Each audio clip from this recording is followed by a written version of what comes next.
Dubai Reuters. British Foreign Secretary Boris Johnson flew to Tehran on Saturday to seek the release of a jailed British-Iranian aid worker.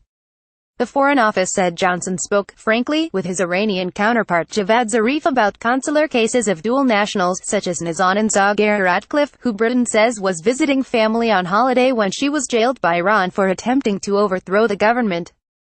The case has taken on domestic political importance in Britain, especially since Johnson said last month that ZaghariRatcliffe trained journalists, which her employer denies.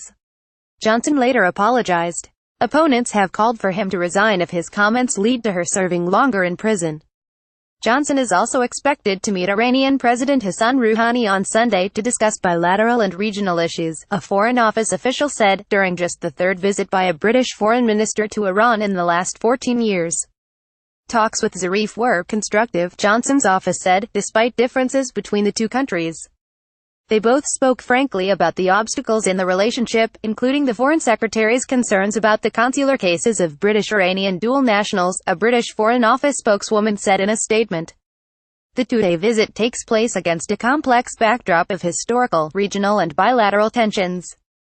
Johnson stressed Britain's support for Iran's 2015 nuclear deal with world powers in the meeting, the spokeswoman said. International sanctions against Iran have only recently been lifted as part of the multilateral nuclear deal to curb Tehran's disputed uranium enrichment program. Iran's Foreign Minister Mohammad Javad Zarif shakes hands with Britain's Foreign Secretary Boris Johnson during their meeting in Tehran December 9, 2017. Tasnim news agency handout via Reuters. That deal is under threat after U.S. President Donald Trump decided to decertify Iran's compliance with its terms.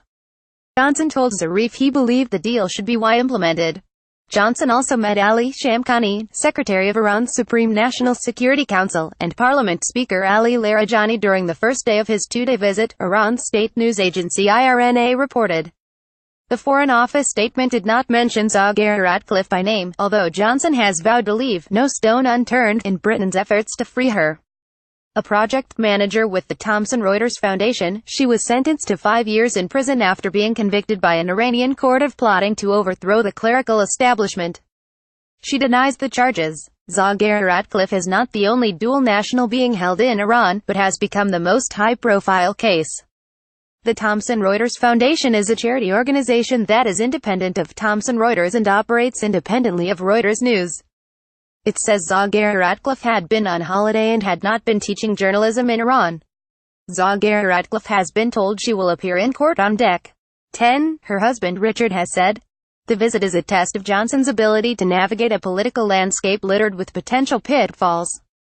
Iran's 1979 Islamic Revolution turned it into a pariah state for most of the West and many Middle Eastern neighbors.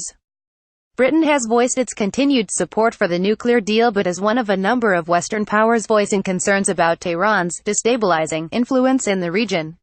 Reporting by Dubai Newsroom. Editing by Gareth Jones and Peter Graff. Standards. The Thomson Reuters Trust Principles.